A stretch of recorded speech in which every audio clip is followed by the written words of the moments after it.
Alert Team, named Best in Georgia.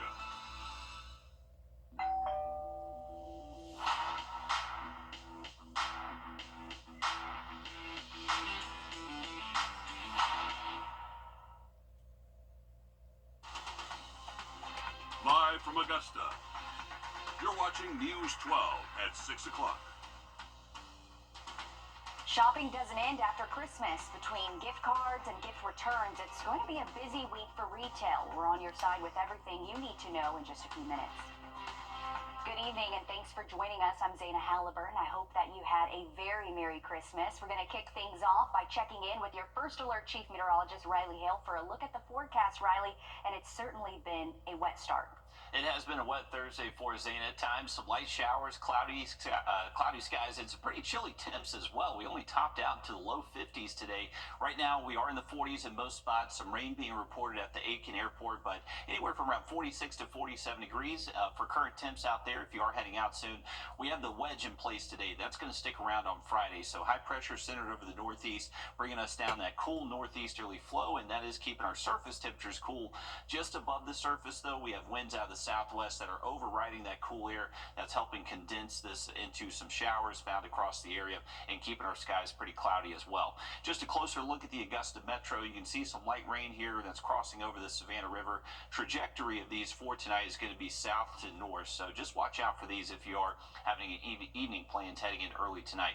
Once we get into much later tonight, our temperatures should bottom out to the mid and low 40s, so you can see there's not necessarily a huge temperature variance over the next 12 hours or so. That's thanks to that cloud cover. Here's a look at it hour by hour for you. So just a few hit or miss showers around tonight, early Friday, and once we get towards our Friday afternoon, likely will be a pretty decent temperature divide across the area. Mid 50s south, but only mid 40s in the northern CSRA.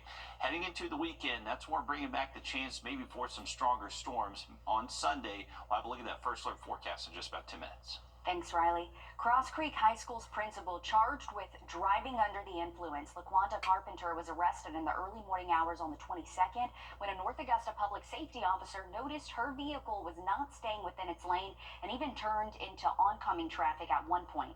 Now the Richmond County school system is responding. Your Kennedy Payne joins us live with the newsroom with more. Kennedy. Yeah, according to the incident report we obtained, Carpenter was leaving a Christmas party with coworkers. The officer says she was drifting in between lanes, and when she pulled over, they could smell alcohol coming from the car, and she blew a .13. The legal limit in South Carolina is .08. LaQuanta Carpenter has been the principal of Cross Creek Comprehensive High School since July of this year. Before that, she was the principal of Langford Middle School. Carpenter was arrested for suspicion of a DUI on December 22nd at around 1 in the morning. She's since been charged with driving under the influence in 2 additional traffic violations. We spoke with a parent who asked to remain anonymous. She says her son went to school at Langford when Carpenter was still the principal. It's a reflection on the school. And it's a reflection on her. She represents the school, and if that's who representing the school, I would never have my child under her ever again. Before this school year, she removed her son from the Richmond County school system and into Columbia County schools. She says she feels situations like these set bad examples for students. How am I supposed to tell my kid? How is any person supposed to tell the kids to look up to your teachers? You're in a position where you're supposed to teach consequences to your action. What is that teaching kids? That teaches them nothing at all. We also spoke with Monique Braswell, a soon-to-be Richmond County Board of Education member. She says if there's not already one, there needs to be a policy in place to deal with situations like these. Richmond County Schools says, quote, the Richmond County school system is aware of the arrest and pending charges arising from an off-campus incident involving the principal of Cross Creek High School. The school system is actively investigating this matter. Because the investigation involves a personnel matter, the school system is unable to provide any additional information at this time. And Carpenter is still listed on the district's website as the principal. Thank you for staying on top of this for us, Kennedy. If you're in Georgia, you now have more time to apply for federal assistance from Hurricane Debbie and Helene. At the request of the state, FEMA has moved the deadline to apply to February the 7th. There are several ways to apply for help, including at disasterassistance.gov or using the FEMA app or calling the FEMA helpline. We have plenty of resources for you online at wrdw.com, but take note, if you're in South Carolina, your deadline is still just a few weeks away on January 7th. You're not going to see any debris trucks on the road today because they're taking a break for the holidays too. FEMA says their South Carolina disaster recovery centers are closed today and tomorrow. They'll also be closed on New Year's Day. Their Georgia centers are also closed today, then close again on New Year's Eve to January 2nd. And the city of Augusta stopped debris collection for now. It'll pick up again on January 3rd. It was a busy Boxing Day today across our area, including Mullins Crossing here, because let's face it, not everyone gives the perfect gift or gets the right size. That means you're likely looking to return a few things. Your Sydney Hood joins us live from Mullins Crossing now with what you need to know. Sydney. Well, I'm actually downtown Augusta, Zana, where I've been out for most of the day checking in with our local businesses, and they agree. Whether it's the gift you give or the gift you get, sometimes it can be a hit or miss. And according to the Better Business Bureau, the day after Christmas is actually a day where most of these stores are busy due to the amount of people coming in and returning gifts or using gift cards. And speaking with these local business owners, they agree there. The gifts have been purchased, exchanged, and in some cases, right back where they came from. There's been some people bringing back, just some gift returns from the holidays and shopping for like Christmas decorations and stuff that might be going on sale soon. According to the National Retail Federation, shoppers will have returned nearly $900 billion in goods before the end of 2024. Well, we've had some pretty long days and some pretty busy days with a bunch of people coming in shopping for the holidays. And let's face it, not every gift is perfect, and returning the gift can be tricky.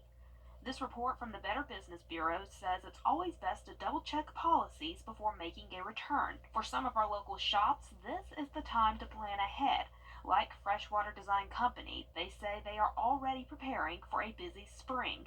And across the river in North Augusta at High Cotton downtown, they are doing the same. We do start planning for things like Valentine's Day and stuff like that with the spring coming up. We kind of get ahead of that so that we can put it out in the store for people to get. And especially heading into the weekend, if you do plan to go out and exchange a gift or maybe use a gift card that you received as a gift, experts are warning you to really check the store policies and come in prepared. We've compiled a list of resources from the Federal Trade Commission and the BBB. We'll have those on our website along with the story on our website, wrdw.com. Good reminder, you do want to come prepared when so many people will be doing the same thing. Thanks for that, Sydney, live from downtown. And speaking of retail, North Augusta's Hobby Lobby is now open.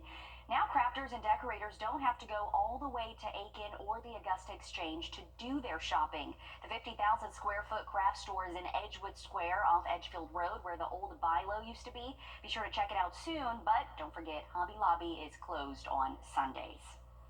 A missing Georgia man is believed to be in South Carolina. 33-year-old Michael Campbell was reported missing on the 17th. The Jackson County Sheriff's Office says Campbell was released from a recovery center in Jefferson at the beginning of the month. Campbell's family believes he's in Aiken County. If you know anything about where he is, call the Jefferson County Sheriff's Office. And the search continues for a missing teen out of Orangeburg County. Deputies say 15-year-old Cage Tucker was last seen on Navy Drive Monday. They believe he has on a red jacket, red pants, and green and white sneakers. If you know where he is, call the Orangeburg County Sheriff's Office. Georgia is the top timber-producing state in the entire country. That's why the effects of Hurricane Helene cost the Peach State more than $1 billion in losses. For some timber farmers, their entire livelihoods have been taken away. Your Georgia State House reporter Abby Kasoris has the story. It's a landscape James Norris doesn't recognize. This land once filled with lush loblollies and yellow pine close to harvesting. Now a field of broken dreams. 30 or 40 years that in a 30-45 minute time span, was just wiped out overnight. From the air, it looks like matchsticks blown over by the wind. The rain saturated the ground, toppling and ripping the trees out of the ground, roots and all. This is the lifeblood and the heart, so to speak, of the tree. Some trees are already dead, a total loss. You can look at the needles on that tree and they are brown, so that tree is no longer viable and alive. Hurricane Helene had recorded wind gusts of up to 100 miles per hour, traversing across millions of acres of forest land from Valdosta to Augusta before exiting the northeast corner of our state.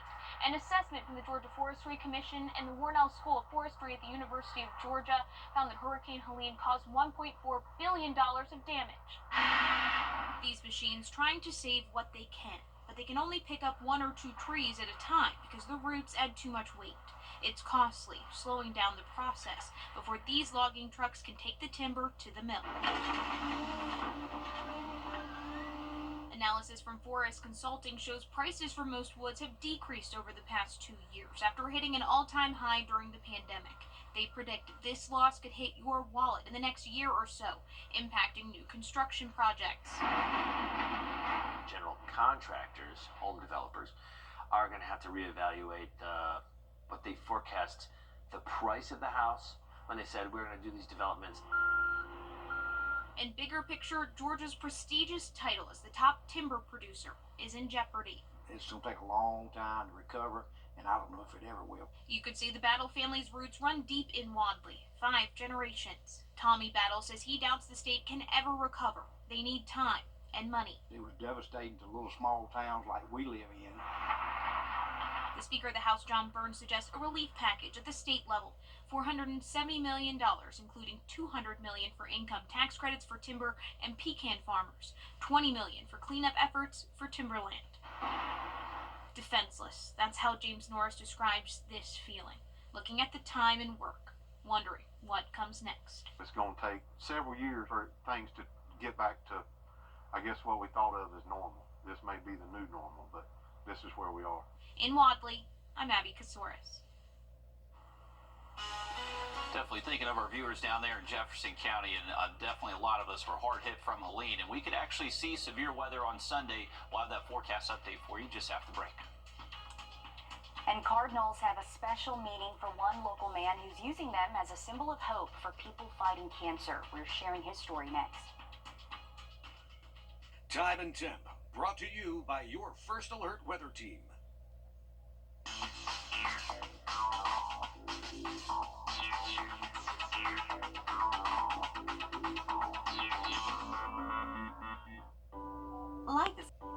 Life is complicated. Your health insurance shouldn't be. That's why CareSource offers marketplace health plans built specifically for your health challenges. Now our benefits are better than ever before, including special coverage for chronic conditions and behavioral health and substance use concerns too. You'll even get your own dedicated care manager. Affordable health coverage, trusted network of providers, one-on-one support. CareSource Marketplace Health Plans. We got you. Whenever I felt I had a question, they were Call the number on your screen right now. Cloudy skies and chilly temps if you're heading out tonight. We do have a few light showers across the region. Here's a look at our radar network. They're moving south and north across the area. They are fairly scattered in nature, not guaranteed for everybody, but they'll just kind of be peppered across the region as we continue into tonight and tomorrow. Here's a wide look at the region. We have active severe weather moving across Texas, Louisiana, Arkansas today. High pressure over the northeastern U.S. is keeping our temperatures cooler than average heading into tomorrow again. So tomorrow's likely going to be very similar to today. We'll wake up chilly, low 40s, only increase our high temps to the upper 40s and low 50s by the afternoon, and really at any point during the day cannot rule out a light shower passing you by, but most of the day will generally be cloudy out there for any Friday plans you may have. Once we get into the weekend, that's where we're talking a little bit better opportunity to maybe see some thunderstorms and potentially even severe thunderstorms by Sunday. That's when the main cold front will arrive across the region. You can see our temperatures will start to feel a little bit warmer Saturday and Sunday, at least getting back above average with those high temps. But for our Sunday, that's when we're timing out our next front moving in, and there could be the opportunity for some stronger storms out there. Here's a look at the hour by hour for you. So tomorrow morning, cloudy skies, temps in the 40s, not really seeing those temperatures increase too much throughout the day. Once we get to the afternoon, take a look at the temperature divide. So our southern counties are hitting the upper 50s, while our northern counties are remaining in the mid 40s all day long. And I would say a little bit better rain chance for our northern counties out there on Friday. Once we get into Saturday, this is when we're starting to notice the wedge starting to erode. So as we get later into our Saturday afternoon, our southern counties should very easily be able to hit the 70s. Our northern counties may struggle to make it out of the 50s again, though. So I think the wedge will still be making a very tricky temperature forecast on Saturday. This is the main event. This is for Sunday, and the timing of when these storms push through will determine how strong our storms are. If they hold out to show up mainly into the afternoon, then we could be talking a little bit more robust thunderstorm development. If these push through relatively early into the day, I would say before lunchtime, then the severe weather threat looks much lower. So different models I'm looking at this afternoon are showing different outcomes on the timing, but just want to make sure you are aware Sunday there is that opportunity for strong storms that could produce gusts maybe up to and over 50 miles an hour. So definitely stay weather aware as we close out the weekend. Next week we're dry again Monday before more rain Tuesday, but back to dry and seasonal weather for your New Year's Day. Thanks, Riley. 300 Christmas ornaments with a message of hope. Cancer patients in our area are finding support and love in the form of a cardinal from one local man. Randy Bars has made it his mission to honor his wife Linda's memory by creating ornaments. He's finding solutions in how he can bring hope and light to someone during their darkest time. It's a sound that marks a major milestone for a patient who has completed their cancer treatment. Randy Bars has been creating Christmas ornaments for patients in memory of his wife, Linda. It's just important to me, to encourage the patients as much as you can. You're going to ring this bell. You're going to finish your treatments. It's going to be successful. And then take this bell home with you. It means a lot to me. Linda passed away in April of last year after doctors discovered a brain tumor. Randy says she was the kind of person who always put others first. She came from Harrisburg, and so she came from a very poor situation, and honestly became a very successful community person. She was a grant writer and got a lot of money for different programs in this area. He's now giving back himself, something he started doing last year. I started thinking about making ornaments that all had bells. And the first thing that came to mind was I considered Linda an angel to me, so I started making angels. This year he came up with another idea, with Linda, of course, still in mind. This year, instead of doing angels, I wanted to do something different, but I wanted to do it because I got so much positive input from people last year, the patients and the nurses. The nurses were really sweet. So I got thinking, and like I say, Linda loved cardinals, and she just watched them in our backyard all the time. 300 cardinals, all with bells. Randy says he started working on them in September and uses this as a way to encourage others to stay positive, something he says he was throughout Linda's treatment. Even up until the last few days, I thought, some way, shape, or form, we're going to beat it. But I like to encourage other people too. Randy says he's already thinking about what the ornaments will look like next year. Until then, he says for anyone in a similar situation, stay hopeful. At some point, there'll be a cure for it. And up until then, it's our jobs to encourage whoever has it to do the best they can to beat it and go on with their life. If this doesn't make your heart warm, I don't know what will. I'm told there are still a few ornaments left to give out, and it's something that's just spread by word of mouth. Mr. Randy says he would love the community's input on what to make next year, but certainly it was nice talking to you. Thanks for sharing what you do for others. Back here at home, one group works around the clock to make sure every kid has a Merry Christmas. It looks like Toys for Tots deliveries will continue into the new year. One volunteer told us they were at the tail end of their distribution process on Christmas Eve, but they expect to keep working into January. Volunteers had to fulfill more than 200 last-minute requests. Even if they have to keep delivering gifts, volunteers say this work means the world to them. Trying to get these packages up, and we have some volunteers that's willing to use their personal vehicle and get that stuff out to those who doesn't have a form of transportation to come pick it up. So it's a never-ending cycle. We're told their volunteers will work through the second week of January to coordinate deliveries. So certainly thank you to them, still working hard getting those toys out. Coming up, the transition to President-elect Donald Trump taking office continues, and tonight the Panama Canal is in his crosshairs. We'll have that for you after the break. First Alert Radar, powered by Jim Hudson Automotive Group. Remember, for tomorrow, we're going to keep it cloudy, cool, and maybe the chance for some light rain at times. But Sunday, there is that first alert for thunderstorms rolling through the region. Have another look at that storm threat Sunday just after the break.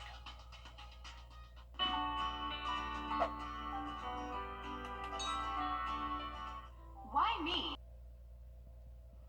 All right, here's Here's a look at our severe weather threat across the southeast on Saturday. The bullseye is going to be across central Mississippi. This severe weather threat is just going to move east with our next incoming cold front by Sunday, so that's where our severe weather chances do come into play. Here's a look at our tornado potential. Right now, that does look fairly low across the area, but as this line of showers and storms does arrive, it most likely will just bring some low-level severe weather ingredients, and that's why we're worried about maybe the potential for a stronger storm or two. All this should push out once we get to Sunday night, so it's really just during the day Sunday we should have to worry about a severe weather potential. Dry weather again Monday before more showers for your New Year's Eve, but by New Year's Day it does look dry. Okay, keep the rain jackets close. Thanks, Riley. We're back live on 26 News at 7 and then News 12 at 10 and 11.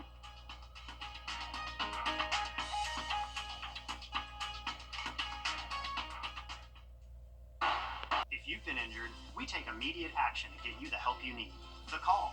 As soon as I called Austin Jackson, I was very assured and at ease. The response. They handled everything so that I could focus on getting better. The work. They took on the insurance company for me. The result. I am very happy with the settlement I received. That's why you'll get the Augusta Guy. Call Austin Jackson, the Augusta Guy, 706-724-7224. This is Kathy.